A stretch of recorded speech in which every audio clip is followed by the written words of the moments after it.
Feel Good Breakfast Show.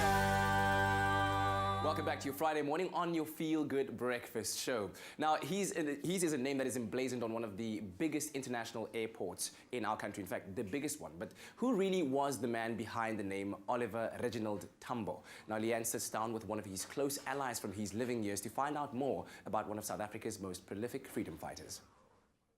The 27th of October 2017 marks what would have been Mr. Oliver Reginald Tambo's 100th birthday. The widely renowned anti-apartheid stalwart has been the symbol of commemoration throughout the year, and it all culminates with the Oliver Tambo Centenary Memorial Lecture taking place today in Johannesburg. But joining us to discuss the impact that Mr. Tambo's values and struggles had for our country is one of the trustees of the Oliver and Adelaide Tambo Foundation, Archbishop Dr Thabo Makgoba. So good to have you on the show, Archbishop. Thank you so much for having me on the show. Definitely a moment that I've been waiting for a very long time. Really.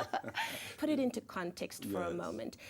Oliver Tambo worked tirelessly in his whole life to break down the barriers of division that existed in our country. But how did he continue his work after his exile? Oliver Tambo was a very devout Christian and an Anglican, a maths and science teacher who went to one of our schools and who would have been a priest had the ANC not recalled him to do ANC work. And so that sense of rhythm and discipline enabled him to connect with people of all races, cultures, and age groups. So that innate gift to relate made him to connect with people abroad. That's amazing. When I think back to our stalwarts, I still get such a warm feeling of inspiration and just real encouragement by what they went through to get us to where they are today. But do you want to tell us some of the character traits and leadership traits that Oliver Tambo had, and how South Africans can also have that and use that in our daily lives? Oliver was a disciplined person, and he wouldn't talk about you to others. He will tell you directly. And those number of MK who are now back as Anglicans who were nurtured by Oliver remember him as somebody that looked for detail, and he wanted people to improve themselves. Education was very important for him. And he didn't let race or African nationalism divide people.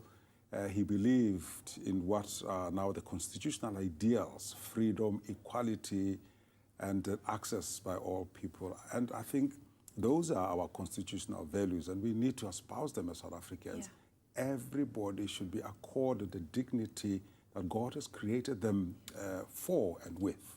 And so that was Oliver Tambo. That's powerful. I love that.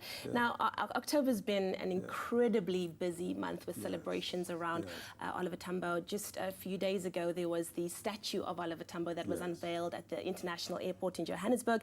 And then also at the beginning of October, a new 5 Rand coin that, of course, highlighting the centenary that went into circulation.